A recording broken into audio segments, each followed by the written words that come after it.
Jo, bus, jeigu galim. Kaip pagalbos kokios reikia, viskas. Ta prasme. Šiaip gal. Pašok, padainuot, kuo? Entertainmento programos. Va, sakykit, viskas. Šaunė, taip? Taip. O, super. Jūs čia bendrausit ar ne? Jūs kalbėsit? Bendrausim. Labai. Tai, jeigu galima, mes ir pradėsim. Hello, do you hear me well? Thank you very much for coming.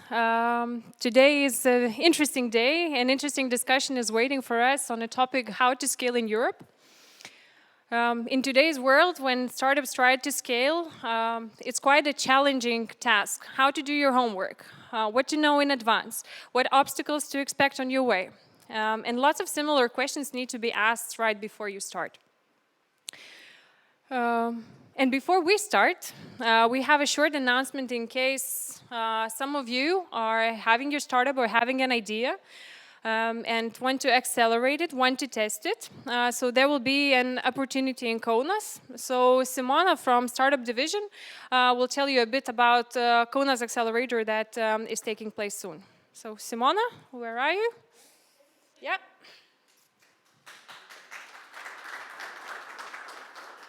So hi guys. So I'm just quickly gonna jump on here to tell about Kona startups. So anyone here heard something about Kona startups? Okay, goodness. Okay, perfect.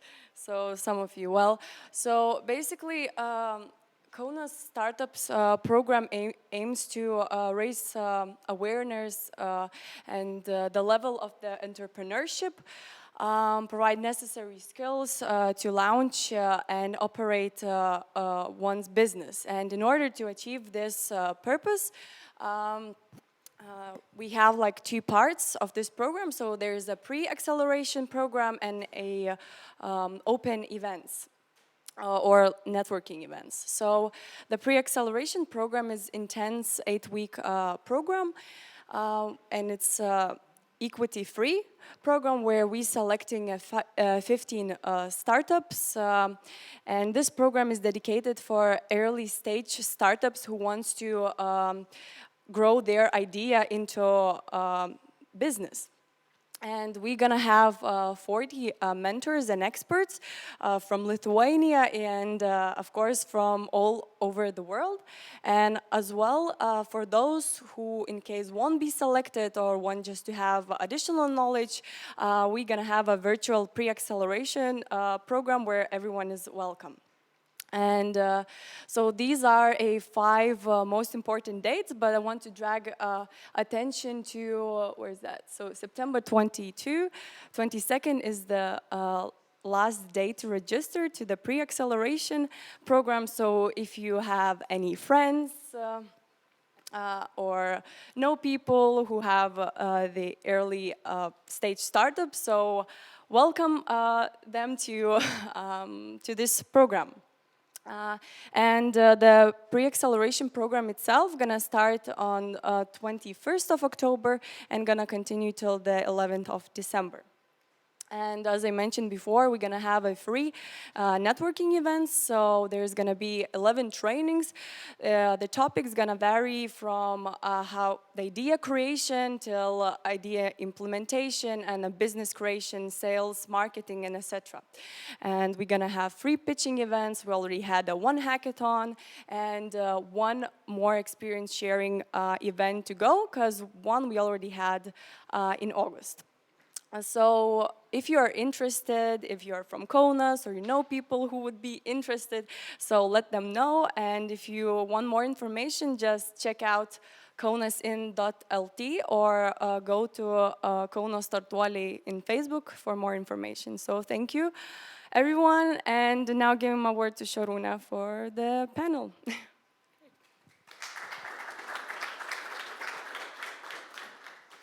So thank you very much for the introduction. Before we start, I want to introduce ourselves a little bit and then get to know you better a little bit. So how many of you are at Rocket for the first time? Here?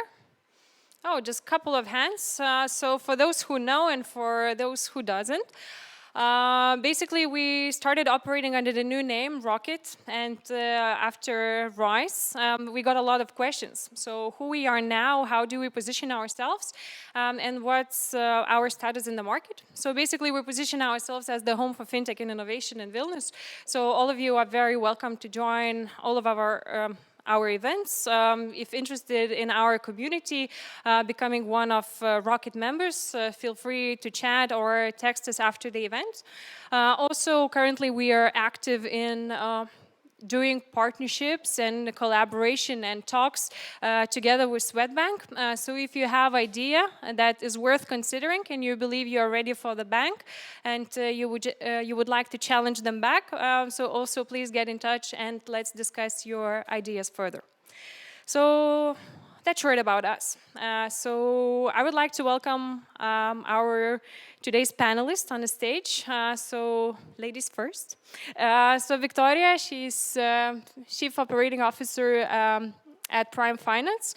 Previously, she worked at Mita and has some experience on how to help startups and companies scale. Then we have Vytautas, founder and CEO of Deserve.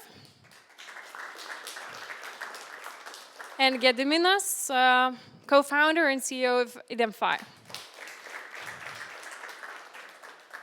So at least one panelist from Kaunas who participated in previous Kaunas hackathon.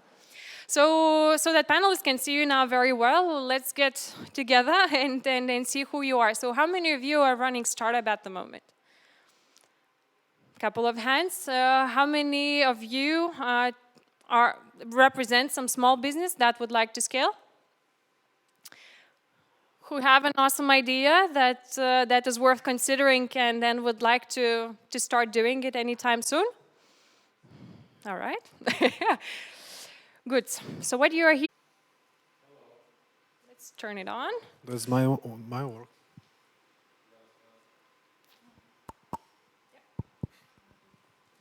Okay, hey guys.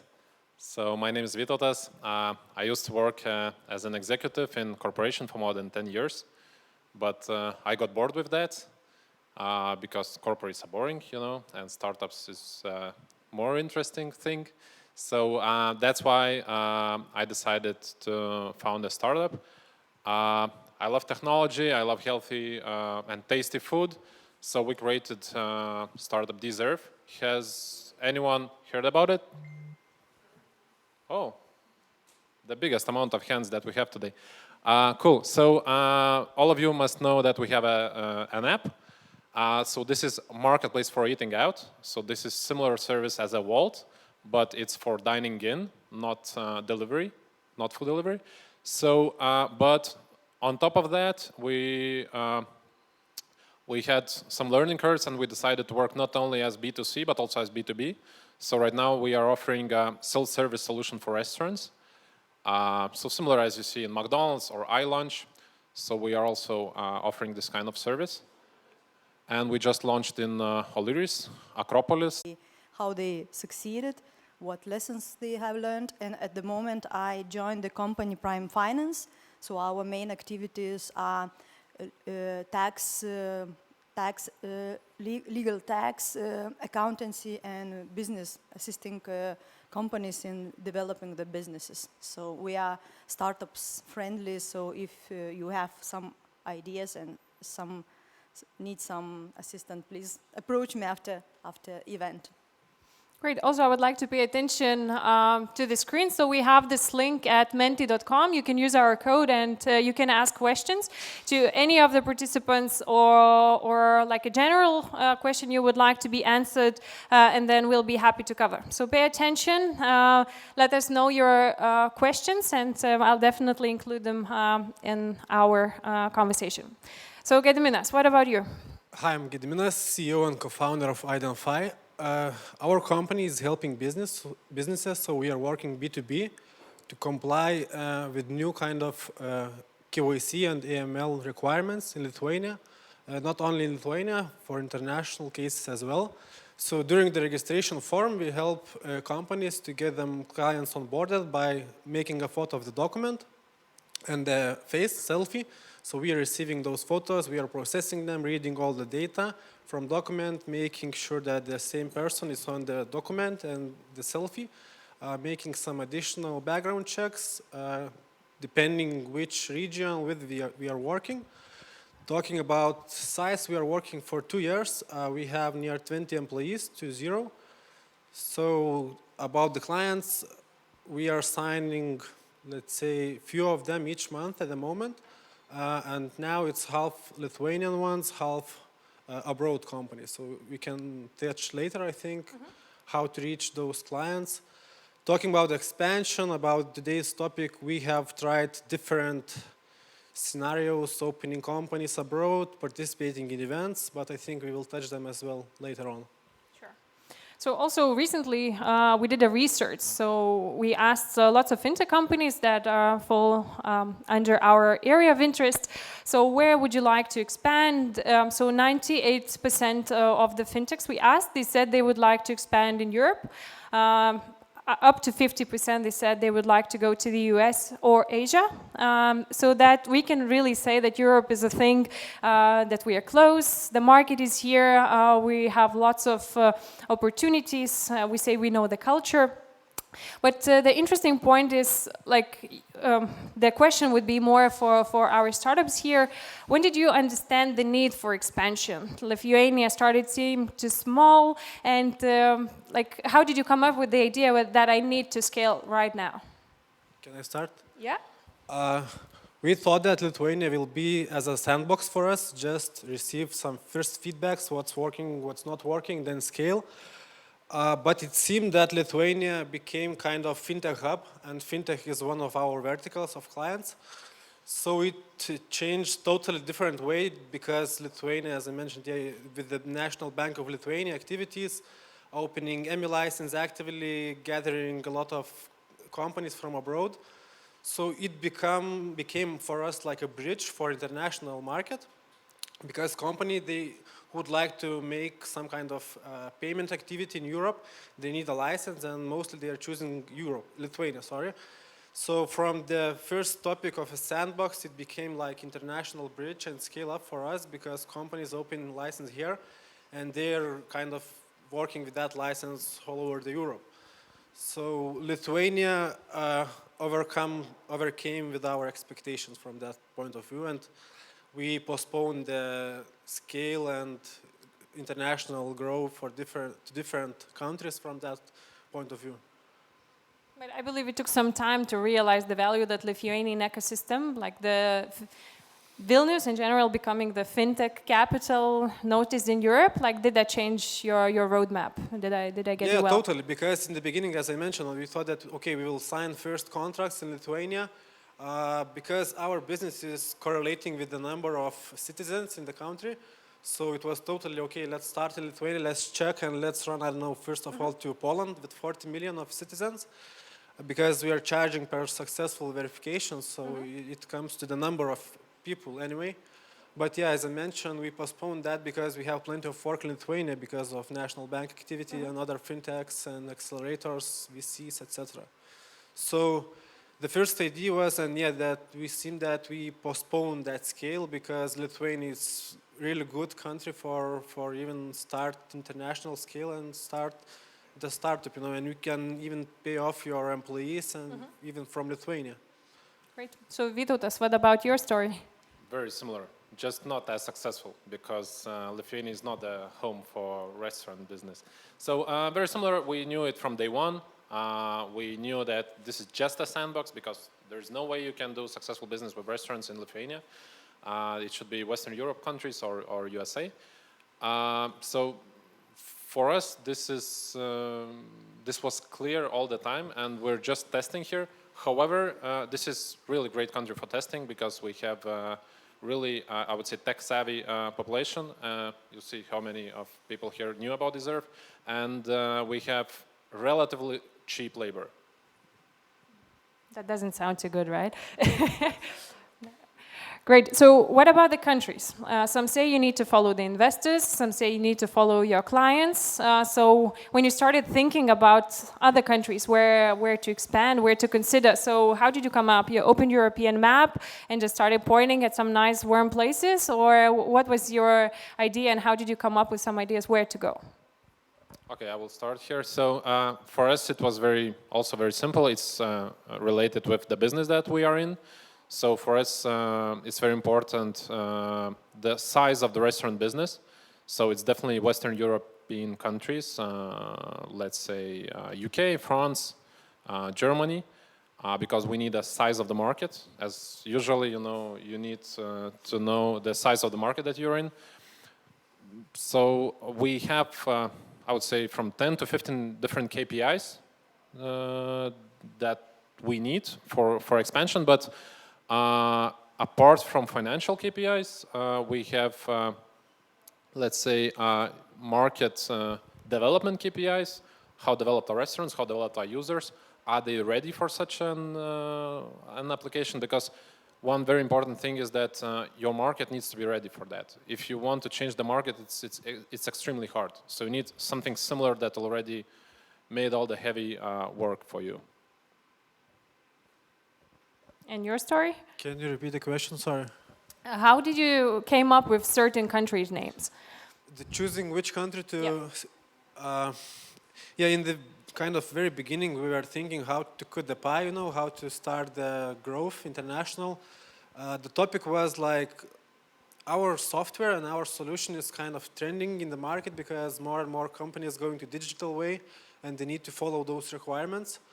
So we were thinking if like receiving huge investment and how we are calling go to the horse race with one product all over the market, like our biggest competitors are doing, then okay, we are seeing that in different countries it could be a little bit different regulation.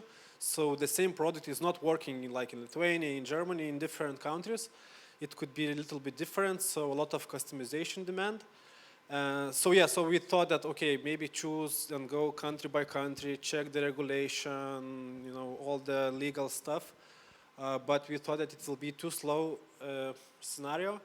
So we decided to go more by verticals. Let's say we are working with plenty in different verticals like betting, fintech, crypto projects, even adult market.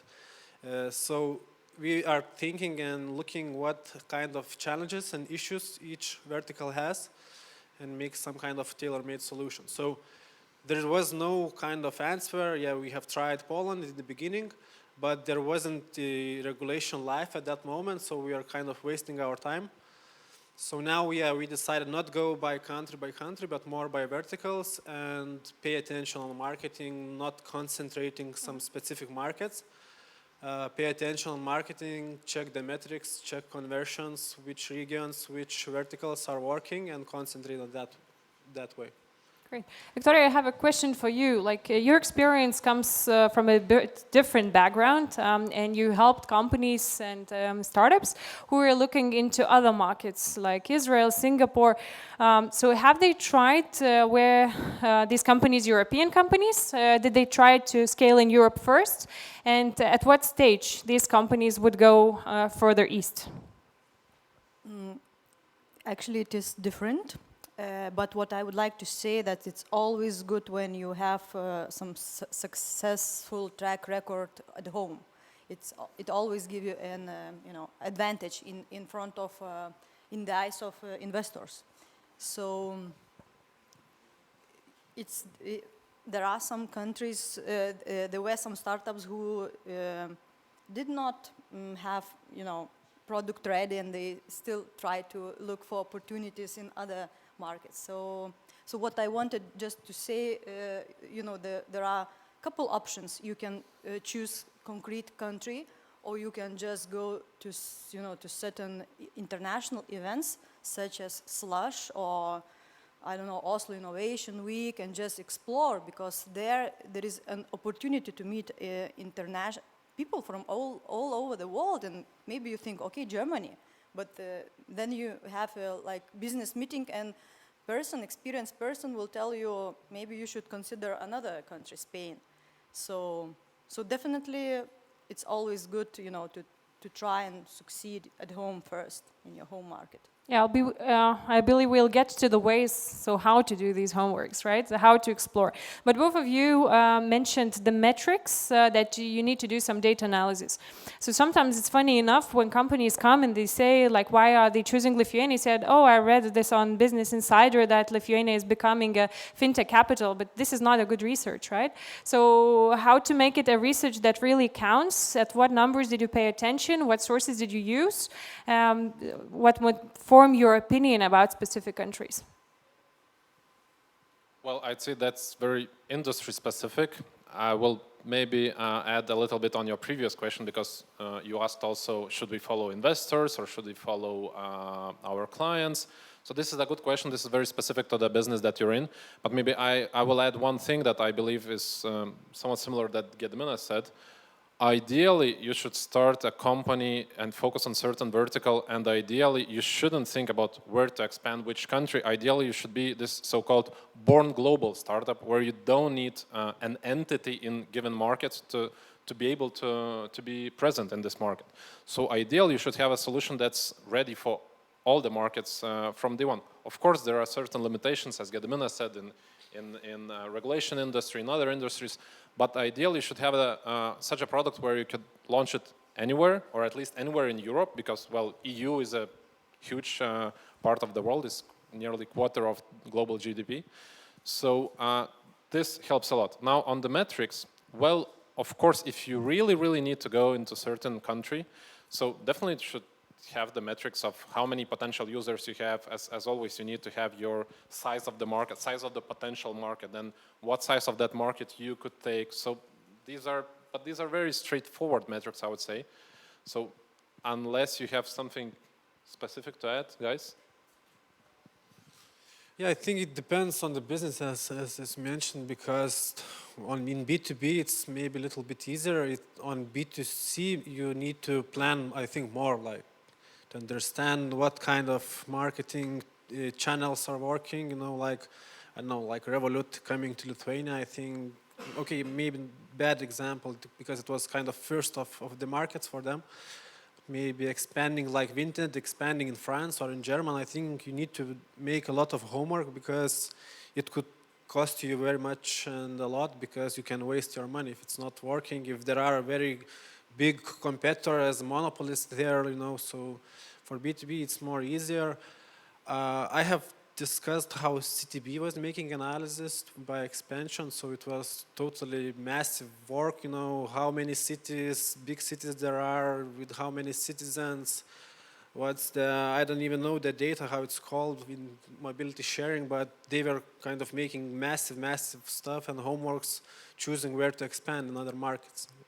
It's maybe not so easy to say from B2B sector, because for us you can make the same successful marketing from here.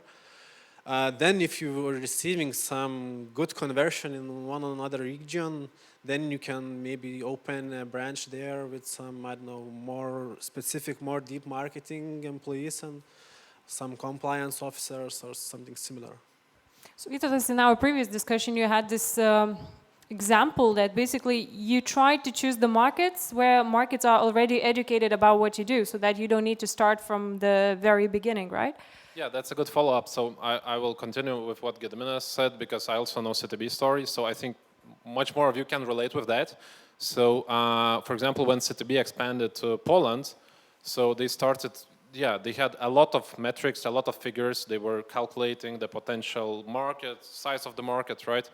But funny thing, they expanded to 10 cities in Poland, but in the end, they saw that some cities are really successful, extremely successful, and some of them are disaster, right? And funny thing, they understood afterwards what was the reason. And guess what? So the reason was, is this city ready for that technology? So for example, in this case, CTB started in Poland with the trucks, not the cars, but trucks. So those cities that had certain ride-sharing application, those cities were successful for them because consumers were ready. those cities that had none of ride-sharing application, neither cars nor scooters, nothing, those cities weren't successful because you need to educate your customers. And educating your customers is extremely, well, complicated, costly. Well, we feel it ourselves. I mean, we try to educate the customers. We try to make them order the food not from the waitress or waiter, but from the mobile application. And okay, the tech-savvy people, the first, I don't know, 10,000 is fine. But when you want to get this majority, it's very tough journey to do that. So as I said initially, I would really recommend to know the subject that you're in and to know if this city or country, whatever the region that you're expanding, is it ready for your technology? And if you're pioneer, that's going to be goddamn hard to do it. And a follow-up question after this. So how do you have to shape your own product for the market? Or you just hope the users use it as it is? Like when you were thinking of expansion, so did you think of the product change at some points, of pivoting or just reshaping it some? Yes, of course. I think others can add, but okay, I will continue. So definitely you need to think about the market that you're going in. As I said previously, of course, ideally you should have one product, and that's much more easier in B2B. In B2B, you can have global product for all the markets.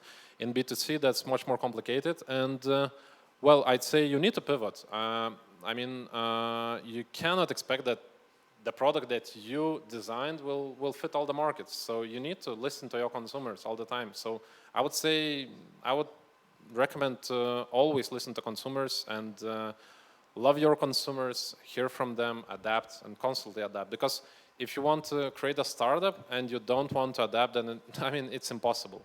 You need to adapt constantly, like all the time. Because otherwise, that's not a startup. I believe another example could be Smart ID. So here in Lithuania is mostly known for joining to your bank and used as your user verification. But recently we had a chat with them, and basically they're using Smart ID for so many other things, for GovTov solutions, for signing contracts, and we are about to discuss so how could this technology be used in Lithuania. But that seems that maybe Estonia is more like government is more ready for the innovation, and that's easier to adapt what they create. So what about you? What about us and what at Smart ID? Smart Yeah. ID, kind of. Their competitors were They are mentioned. kind of our competitors. So it's very good that Estonia is so educated. You know, Lithuania, I think it's not so educated for Smart ID currently. So what about Just joking. reshaping your product? Like, did you see any patterns or what's needed in other markets? Yes, so we are receiving from the same demands, you know, from the inbound leads, and we have plenty of demand for customization.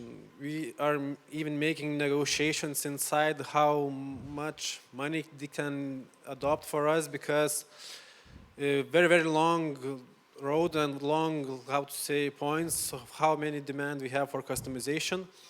And in the beginning, we were doing mistakes like, okay, they have demand for this one, we start doing this one, then bigger client come with another customization, then leave that one, start running to another one. So now we are not so in a rush, and we are negotiating and making the same calculations. Is it possible to make that customized software and feature as an upsell possibility? And other stuff, and how it will help with the international scale and grow as well. So in our case, we have a huge demand for customization. And maybe in the beginning, talking about the startup and then the story, we made a little bit maybe mistake, because we were too much concentrated on the product from technology part and from quality, because we thought that this business is quality running business. Last year we had like 10 employees at one moment, and 9 of them was IT guys. So only I was not from the IT. So in making sales, no marketing, just afraid of making mistake, coming by FNTT, knocking your door, or National Bank of Lithuania. So we were too much concentrated. Maybe during the long term it went okay, because mouth to mouth, the same marketing, not making mistakes.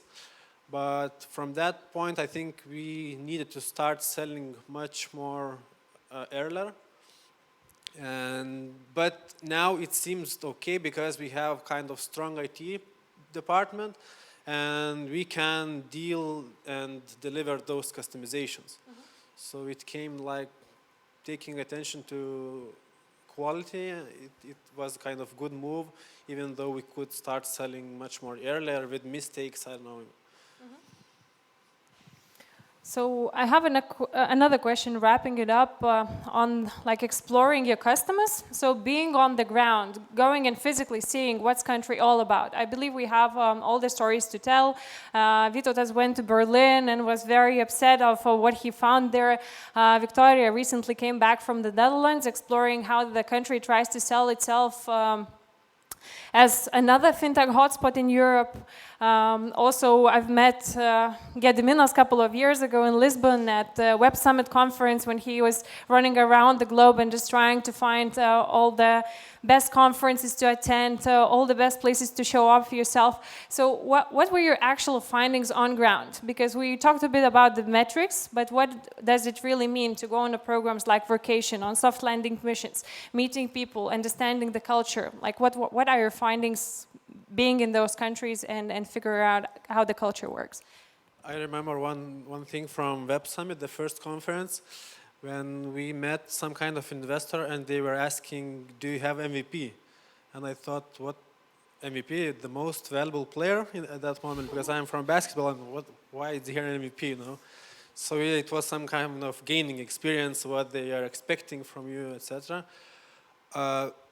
There was, for our case, I think there wasn't any of the conferences or events which doesn't come to contract.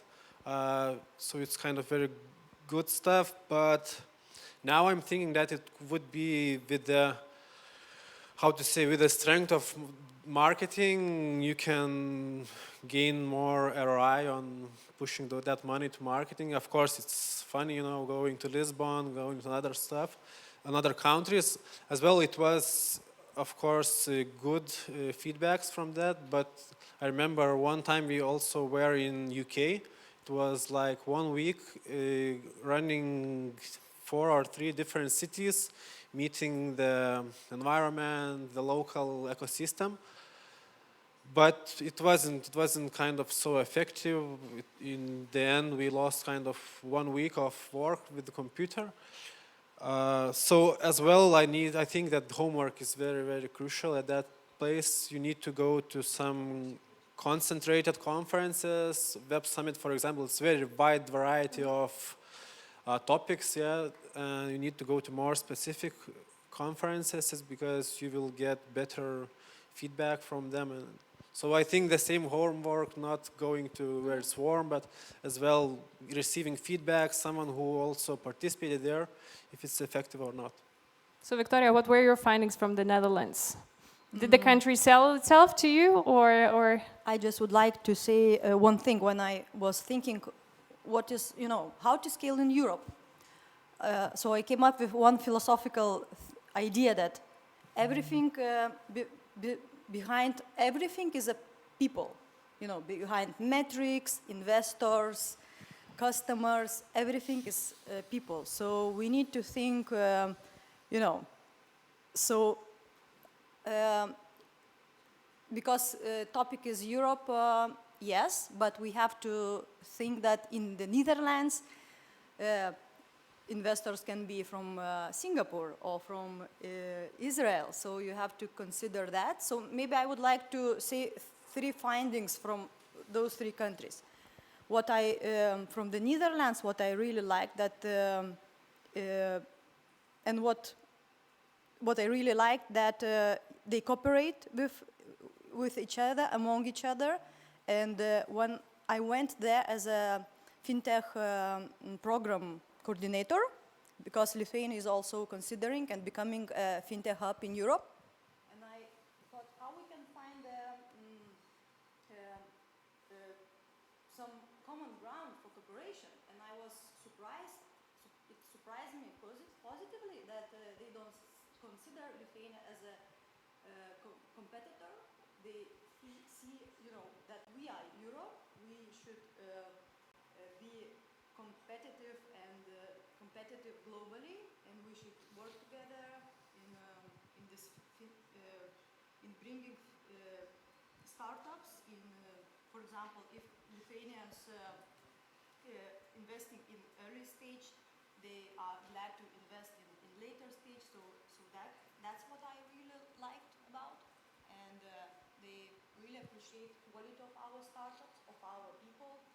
Lithuanians are educated and they are keen to cooperate. And I would like here to say also about some findings from Israel. So MVP. So what they encourage, and I think it's nice to learn from them. They don't afraid to fail, and they say you have MVP, just go and try in your market, and then maybe you need to change something, and that's what they encourage. And Singapore, yeah, with them you need to a little bit more time to make friendship, not so as in Israel. So I don't know. I wanted to draw some general findings from those three countries, and I don't know if we have time for some lessons learned, but there is no some. I believe he off it somehow. It's good now. Yes, and there is no magic. Usually, it's also human factor. When you go to a foreign trip, when you meet investors, potential partners, where companies and startups fail, usually when they don't answer on time, they don't give precise information. It's just little details where matters really. So, I don't know, maybe three findings that most of the time, people fail in little things, to reply on time, to consider some cultural differences, and yeah. So that's, some findings from my experience. And Vytautas, your Berlin journey, what happened there? Okay, yeah. So I will tell the story that I had and then some learnings that we got from that. So first of all, just understand my background. I used to manage international companies, so I used to be managing different countries. Then I spent a few years in another country. Well, that was Latvia, but still, I used to be in another country managing it, managing more than 1,000 employees. So it should be simple to make this decision, but actually when you need to make this decision where to expand, it's really hard. And you have really a lot of unknowns, so should you follow investors, should you follow customers, and so on and so forth. So initially we thought that we're a marketplace, so we really need to have physical presence. So we thought that the country that we go to, we need to have operations there, we need to have business entity there, and we must do it, like no doubts. Okay, so then we were analyzing, as I said, we had different metrics for all the countries, plus all the different cities across Europe. So we had lots of different metrics, so we narrowed it down to 3 cities, London, Berlin, Warsaw. They're all of them very different, but we also have very different needs. So, and we decided that we need to go to Berlin. And we found this soft landing mission, which really helped because we had advisors who were all telling different things, what we should do. Some of them said that we should have our daughter company there. Some of them said that we should flip and create our headquarters there in Berlin. So we got soft landing mission.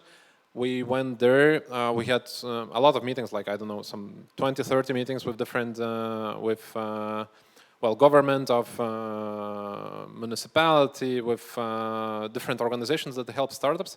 And guess what? After this week, well, I wasn't upset. I was actually very happy. But the thing is that we found out that we should, by all means, avoid going and starting an entity in Berlin because of several things. Some of them might work for you, some of them not. But for us, there were a few things. So number one was that everything is extremely slow and bureaucratic there. If you want to start a company in Berlin, that will take you at least 4 weeks. It might be up to 8 weeks.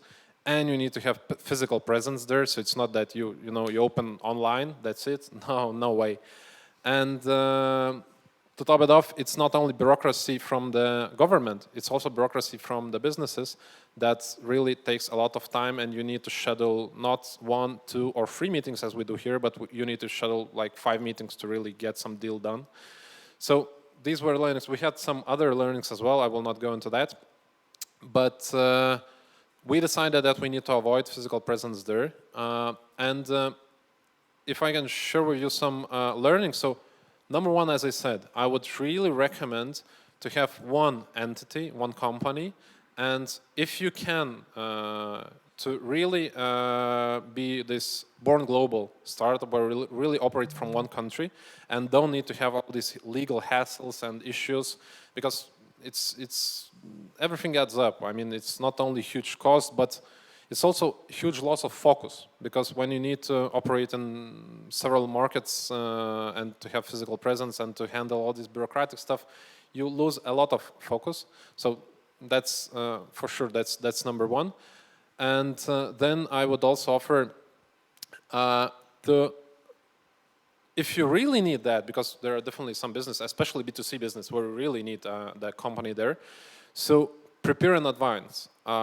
I would say that you need to wait till the last moment as you physically can, not to open the company there, but you need to make this decision at least 3, but I would recommend 6 months in advance. So I would really recommend, if you plan that you will definitely need to start a company in, let's say, I don't know, whatever, Germany in June, so start preparing for that in December. Because definitely there is lots of things that you will not know about them, even if you prepare, because shit happens all the time. So what support for you was the most needed at that time? Like, what were you looking for? Potential partners, advisors, some information about tax, legal issues. So for the startup who is willing to scale, like what would you recommend? What support is needed and where to look for it?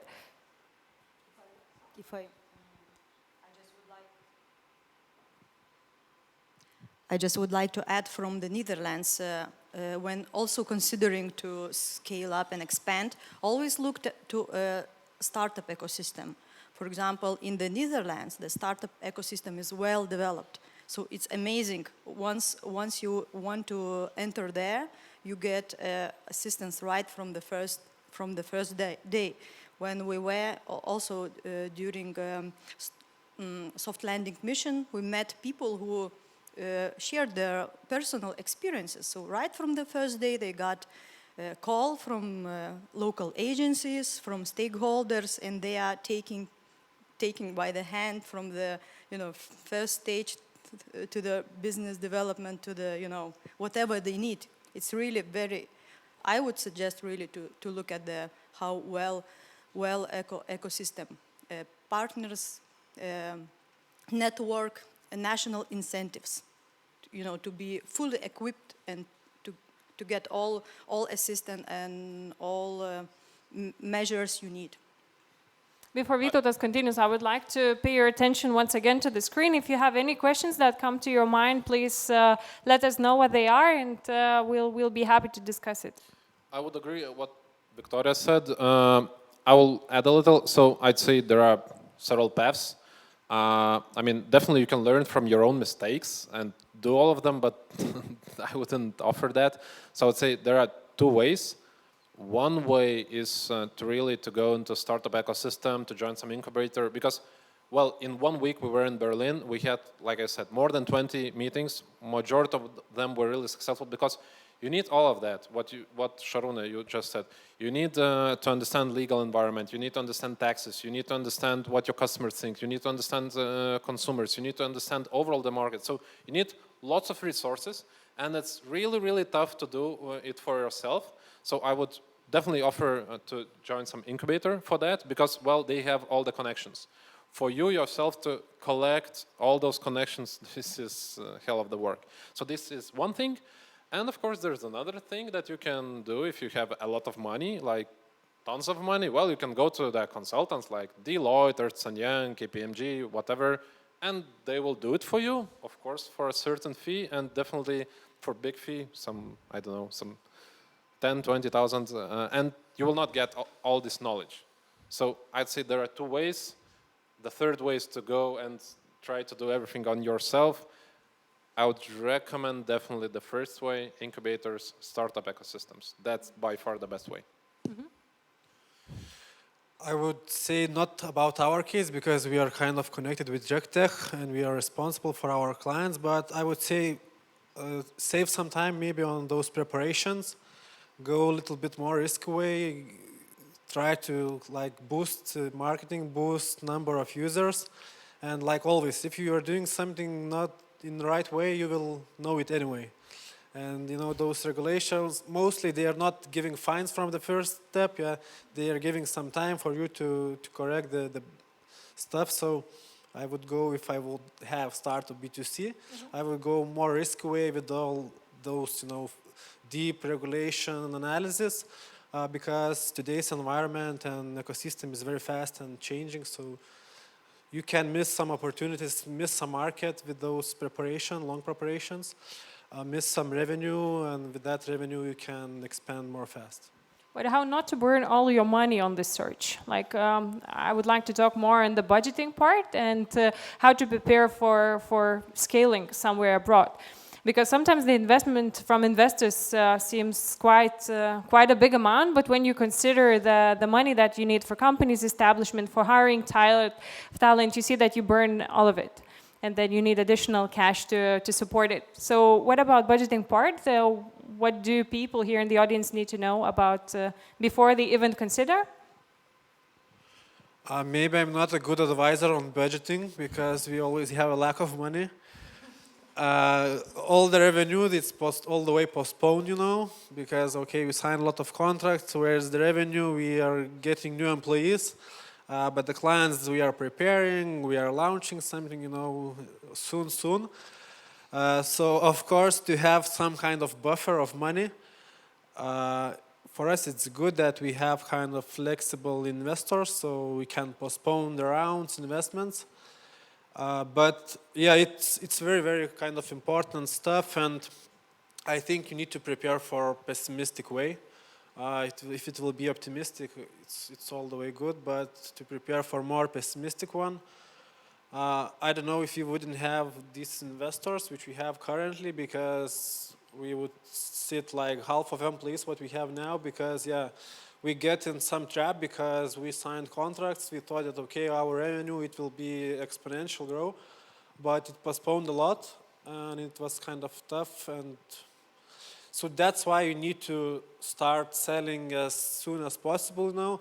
As I'm saying, if you have a kind of good product, but you are in your garage, you know, you will not earn so much money that the one which is not so good, but he's shouting out loud, you know, that I have a product, buy everyone. So in this case, I would say that budgeting, yeah, it depends. What's your expectation? What's your plan? If you have good metrics, you know your ROI on invested money in somewhere, and you know exact one, still you need to expect the more pessimistic way. So I think in budgeting, it's important to have a buffer of money and prepare for the best, but be ready for the worst. Good advice that you don't follow. Have a buffer of money, right? Where from? All right. What about you, Vytautas? Do you have this buffer?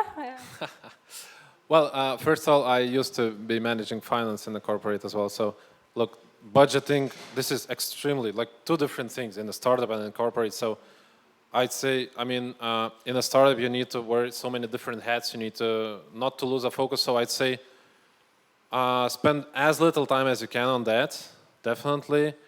Well, I'd say there are a few metrics that are enough. So, first of all, one metric is burn rate, how much you're burning a month. That's one.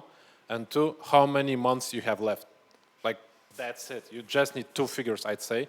And definitely I support what Gediminas said.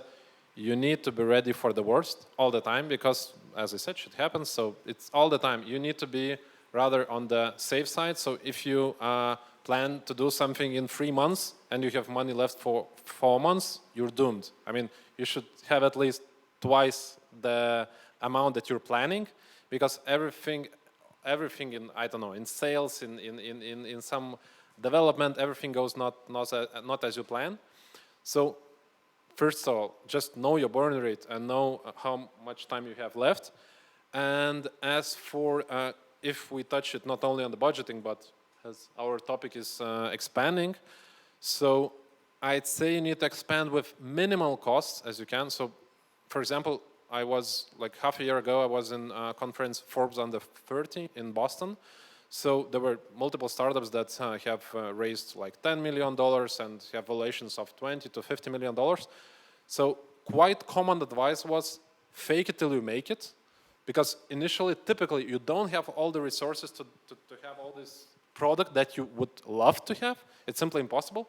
So you need to have this MVP, you need to have minimal what you can, and just go and somehow test it.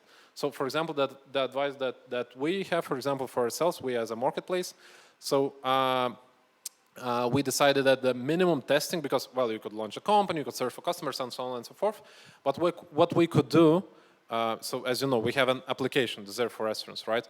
So what we decided what we will do if we go to London, but we're not going there yet, but we go there, we find several restaurants that we can work with, several good restaurants. We just take all their menu, put into the application, then we go ourselves into streets on the lunchtime and we offer people to install the application and just use it. And of course, it's not integrated and so forth. So we just have several guys that are sitting in the office, and if someone submits the order, our guy calls to the restaurant and orders it. Like, as simple as that. So basically you need 3 days, you can run successful tests, you can understand, could such a product work in this market? So look, 3 days and some, I don't know, business trip costs, that's next to nothing. You will spend some 1,000 euro on the test and you will know, can you do it or not? So just my advice is, don't think about budgeting, don't waste time on it, because your time is the most precious resource that you have. So just have an MVP, test it with minimum costs that you have, test the main hypothesis that you have, and then of course later you will need to test all the other stuff, but just test your main questions, test your main hypothesis. That's it, that's my advice.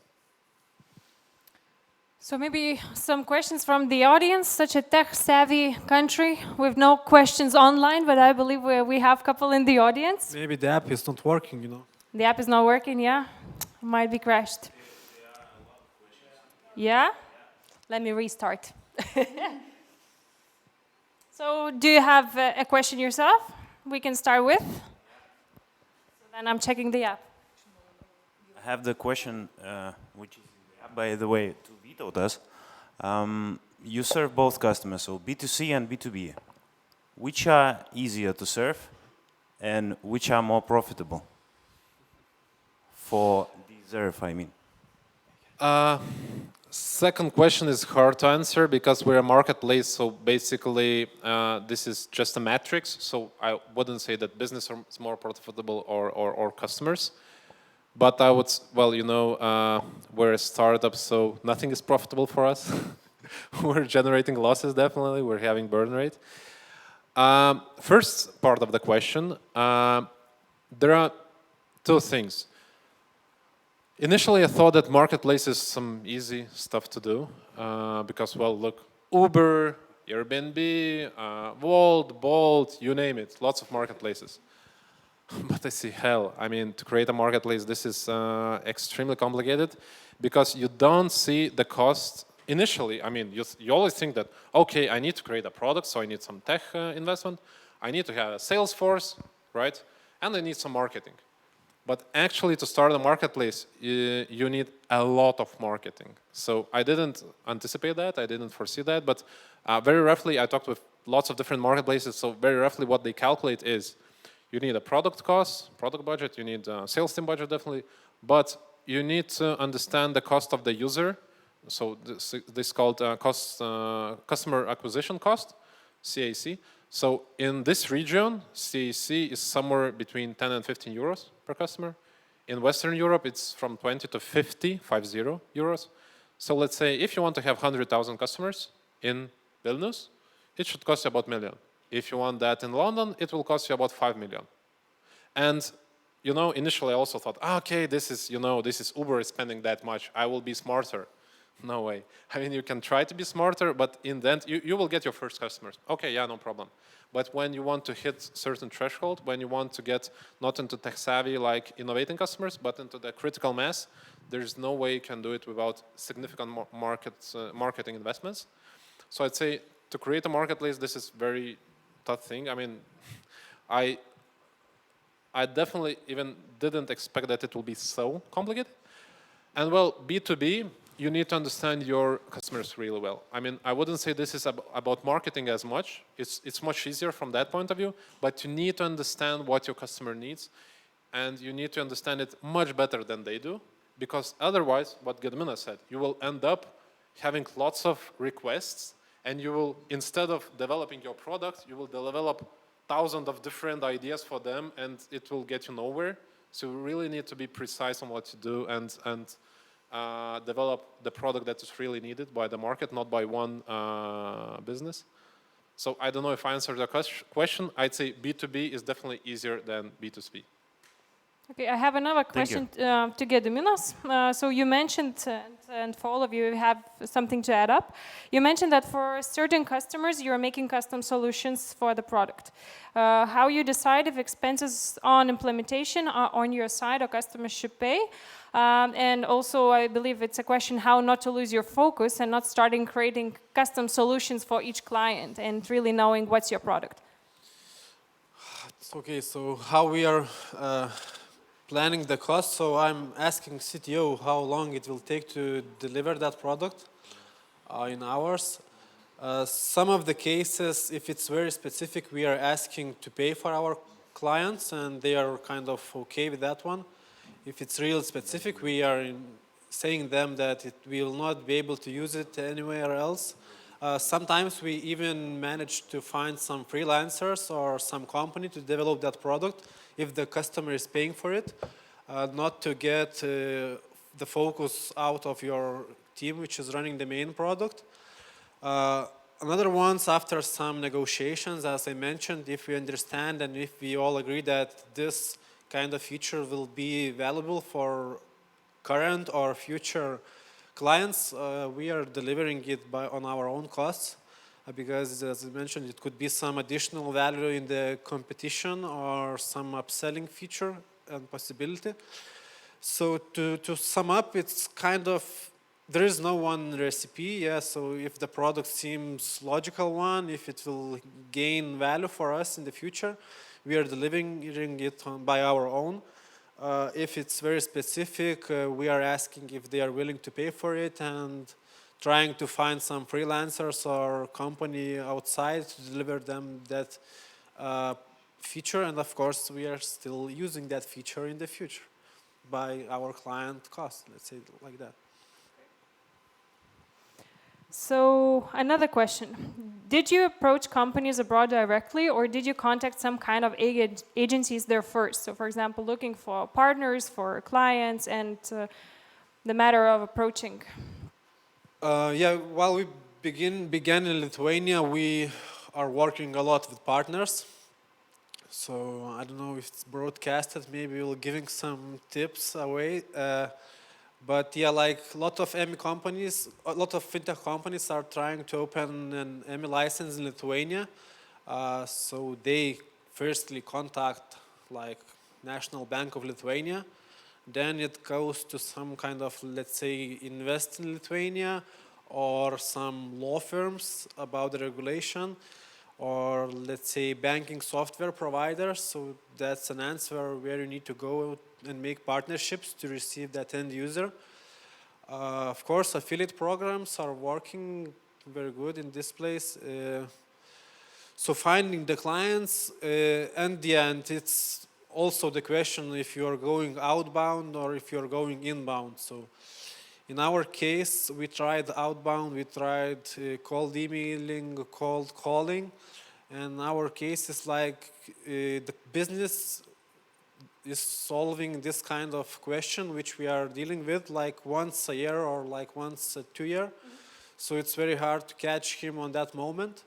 You can contact them. They are saying, okay, after half of the year, we will check it. So we decided to concentrate more on inbound and become in their search of this kind of solution. So first clients was through partnerships, mouth-to-mouth marketing because of good quality. Now when we need to scale, you know, and it's not so much contracts in Lithuania and scaling outside, so we switched more to inbound by generating leads. So that would be the answer, I think. And Vytautas, for you looking for international partnerships, what's the way to go? Well, I'd say both ways are okay. There is no correct answer. It very much depends on your situation. So you need to definitely try all of them. Well, in some way, depending on your position, it might be easier, first of all, to really communicate directly with the first customers just to be sure that everything is okay. Because definitely, if you can use good word of mouth, that's really way to go. But it depends on your situation. So we use all of the partnerships directly, everything. The audience requires an answer. So, how does Deserve mix revenue?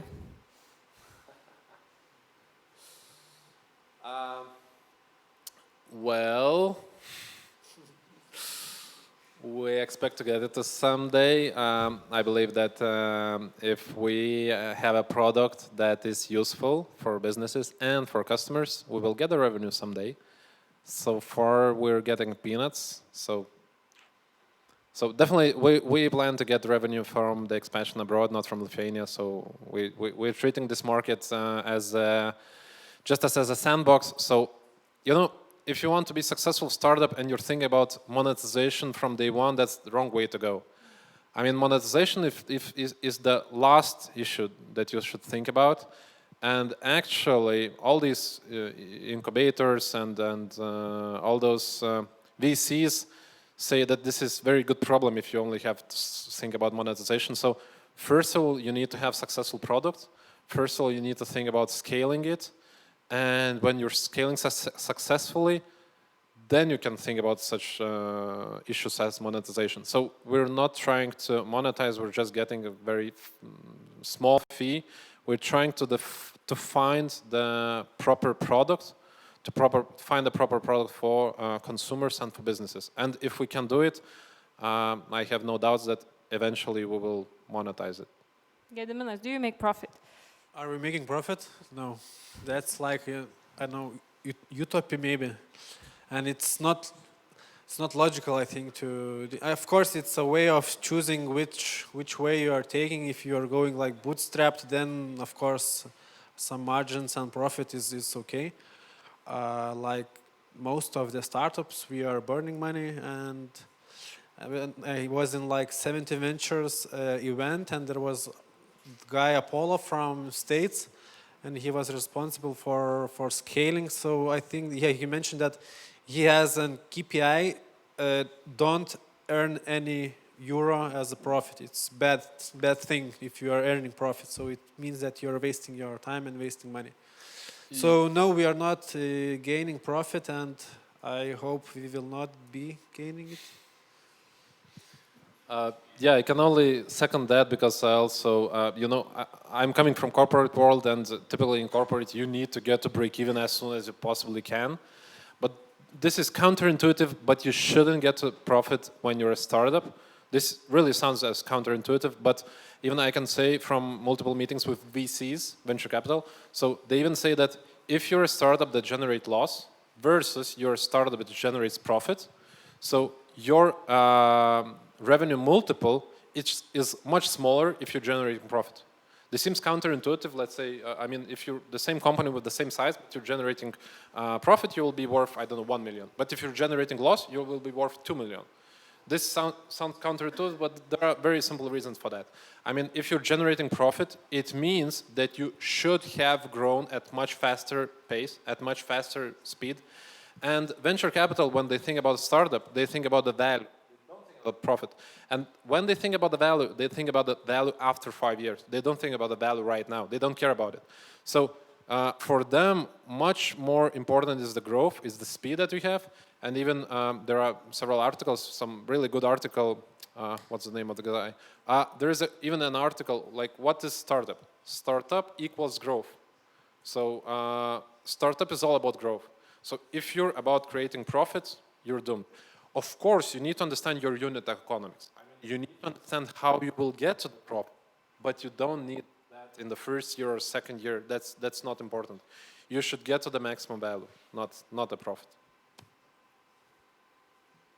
I see one question for me. I'm happy to answer. So there was a question just from the beginning. So about the research about fintech ecosystem and what we did. So where you can find more information about fintech reports. So if you just Google fintech Lithuania report, ecosystem report, Invest Lithuania page will show up, and it's a joint work. So you can read more about it, get all the statistics and maps. So it's an interesting question. So having your experience abroad, how do you now compare Lithuanian environment for startups? Do we make advantages over other markets? Or you still see it, in the beginning, both of you mentioned, just a sandbox. Some of you decided to stay. Some of you decided to stay longer, at least for some time. So how do you perceive Lithuania after your experience and what you faced? Or just because you know Lithuania very well, it's easy to adapt to the culture, or maybe some other takeaways? Well, I'm not the best person to answer, but my 2 cents is it depends on your company, your startup, definitely. But I would say there are 2 sides of this question. If you really badly need capital and the help from government, I would say that you can get more help in, let's say, Germany, Dutch, in UK, in USA, definitely, by all means. So Lithuania is behind that, far behind that. I mean, I don't know, our government just got the definition of a startup, right? So this is their achievement. But, so these countries are really good, Western Europe or USA. On the other hand, we have a talent here. I mean, everyone says that, but I would really say that we have really strong, talented people here, devoted people, tech-savvy people. I mean, really, everyone thinks of Berlin as a tech-savvy, like, you know, hipsters and all stuff like that. But I'd say Vilnius is really much more developed, and our people are much more bright and open-minded. So from this point of view, Lithuania is great. But, great as a sandbox, great as a place to have your starting office here or developer office here. But if you really need capital and support from the government, then Western Europe. That's my 2 cents. I would say that in Lithuania it's kind of young ecosystem. When I was hearing like how did it look before 10 years, I'm thinking that Lithuania is kind of good way to start a startup because there are already VCs, there are already public money which needs to be spent. There is no very huge competition in Lithuania from this point of view. So young market, there is money, there is public money, there is private money, and there is not such a huge competition to start to attract someone attention. So I think it's really good way and time to start startup in Lithuania, because if you will start like, I don't know, some fintech, money transfer startup in UK, there will be like 50 another ones trying to reach VC's money. So it's kind of pros and cons, but I think it's in total it's good to start at this moment, comparing the money, comparing the same education of people and the competition and the talents. And Victoria, what about your takeaways? It was funny enough, we went to the same mission to the Netherlands, and Lithuania was pitching itself on one side of the table, then the Netherlands would bring another brochures about how wonderful fintech country the Netherlands is. So how do you think the country marketing itself, like how does it work? Is it really effective in attracting companies? I think that we still need to learn, talk good about ourselves, praise ourselves, and support and praise each other. So this is my takeaway, and I'm trying to do starting from myself. What I would like to say from the government side, when I worked at the government, and when I said that everywhere are people, so there are really opportunities for you, for people who are starting business, who are developing business. And really, I encourage you to explore Meta, LVPA, and those people who are working there, those officers, their KPIs are your success. Sometimes we went when people are never met bureaucrats, they think that, you know, they're different people, but they really, the KPIs are your success. So your success means their success. And so I would like to just encourage you also to explore those possibilities. And I forgot the question. How about the country's marketing and how does it affect to attract companies? I think we're doing well with fintech, really. Everybody agrees and admits that. And I think it's a good example to follow. It's a good example when all stakeholders, business, community, all ecosystem, fintech ecosystem are working together. And then globally, Lithuania is seen and perceived as a fintech leader in Europe. So I think this is a good example to follow and be focused. Be focused what our areas are, because we cannot be good at blockchain, artificial intelligence, life science, and too many directions. I think we should choose like 3 and I don't know, maybe 1. Well, I believe Lithuanians try to claim we can do it all, right? To be focused, at some yeah. point. So I'll combine 2 questions before rounding up, so people are still interested. So what's the stage of your startup life? Did you get investments? And what is a private investor if you have one? Also, it's interesting for me to know, like a couple of times KPIs were mentioned, right? So how to set clear goals, clear KPIs. How does your roadmap look? Do you come back after some time and check, are you doing well?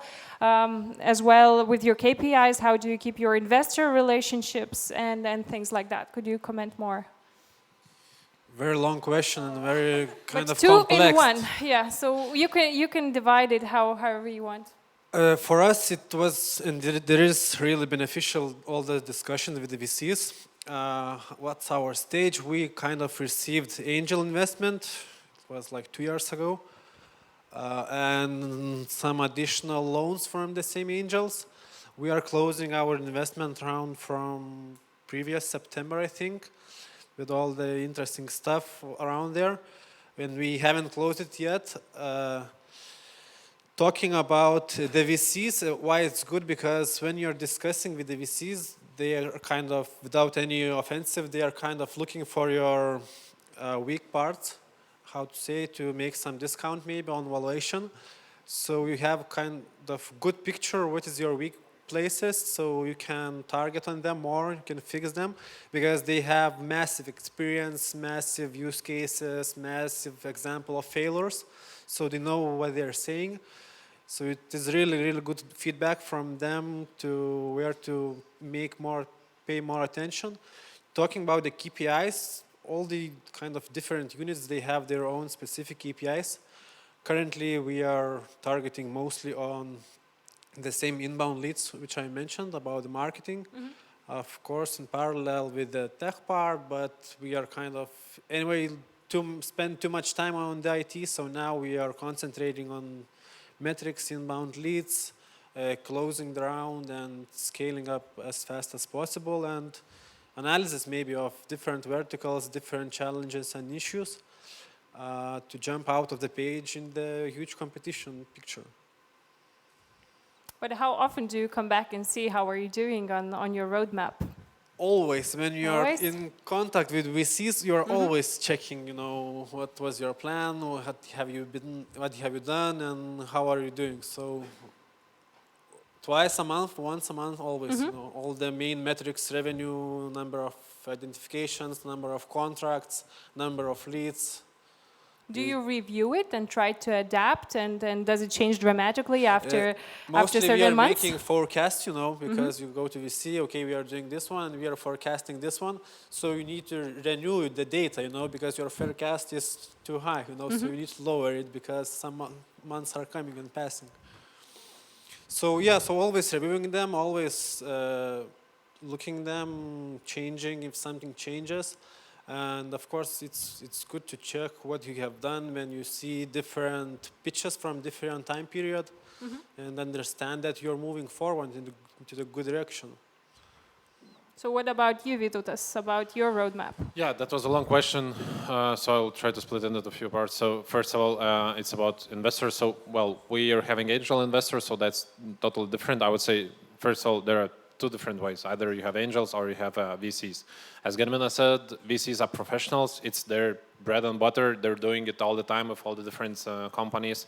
They know it all. So with VCs, I would say it's much more about the discipline. So it's either bi-weekly or monthly reporting. You just need to send the report. You just need to say clearly to them what's happening and update them.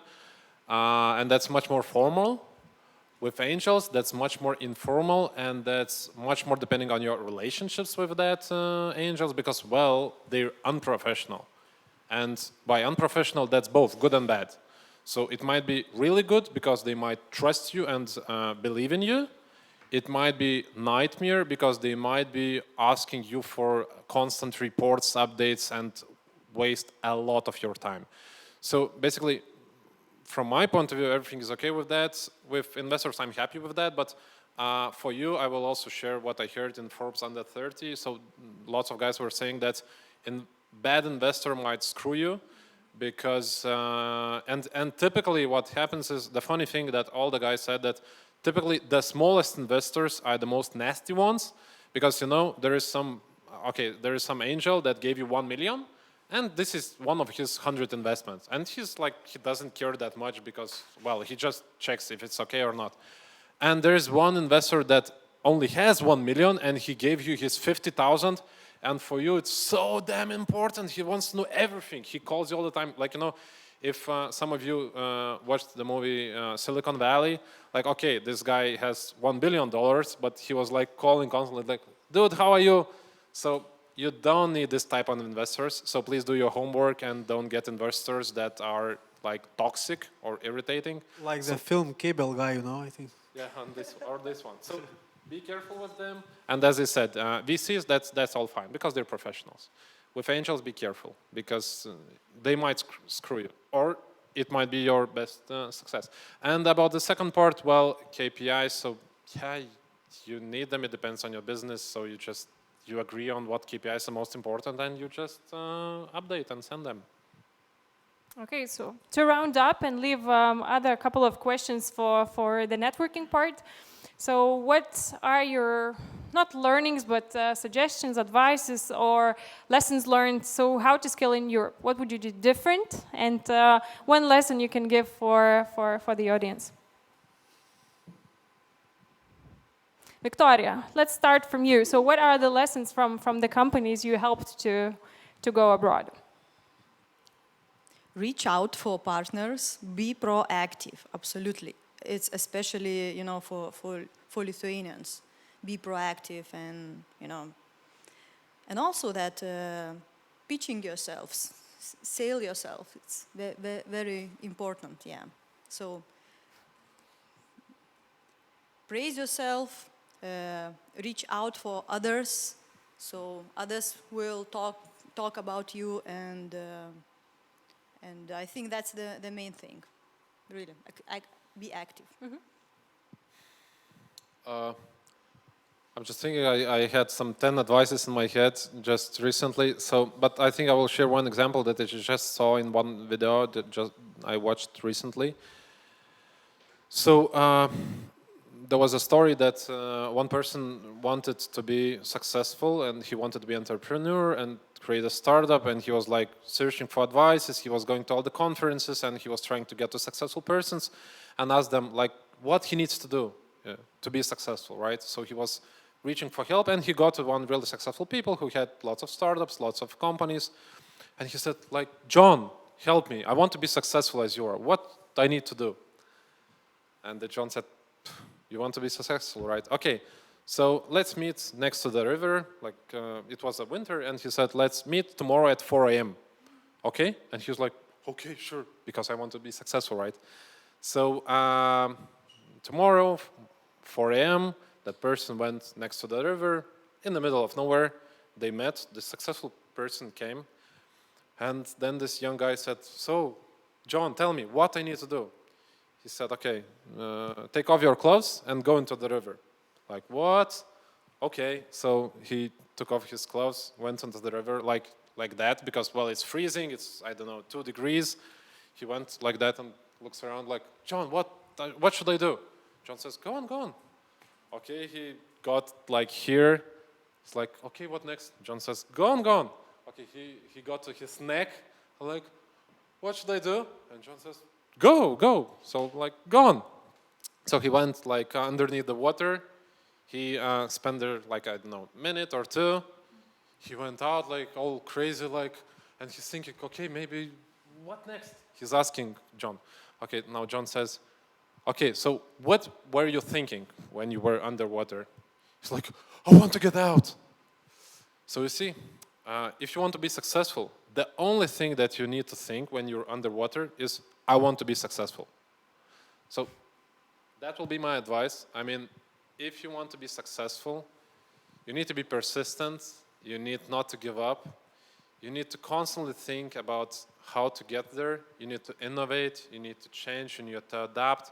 You need everything. But I mean, and it seems so easy, but it's so hard actually. And there are so many different things that try to disrupt you, that try to steal your focus, everything falls apart all the time. So if you really want to be successful, you need to be ready for that and go for it. So make sure you find this video and post it in the event so that we can have a follow-up video after the event. So Gediminas, your advice, I saw you still checked if you're still on the screen, so yes, you are.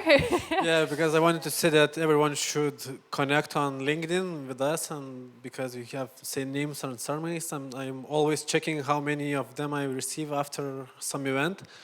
Because I think that the network is the most and one of the most important stuff, because we try to make as much as possible in the beginning, and it goes like exponentially. You met someone, you ask for some intros, you receive 4 intros, then it multiplies by 4, by 3. And Lithuania people are like positive, they are helping because the same ecosystem is kind of young. Everyone is open, everyone is discussing and contacting. I'm using always the same, that even our project and our product was totally different in the beginning. It was kind of fighting from payments from stolen cards by entering name, surname, card number. So it was some background checks, etc. And we received feedbacks, but that it's not interesting, there is no demand because there are visa insurance and so on. But after half of the year, there will be new regulation in Lithuania, and we switched our product.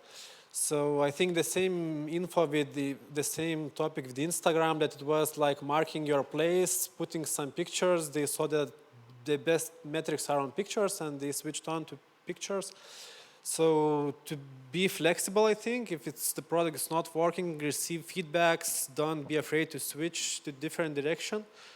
And to see what's the best one. The same networking, yeah, because the team is very important.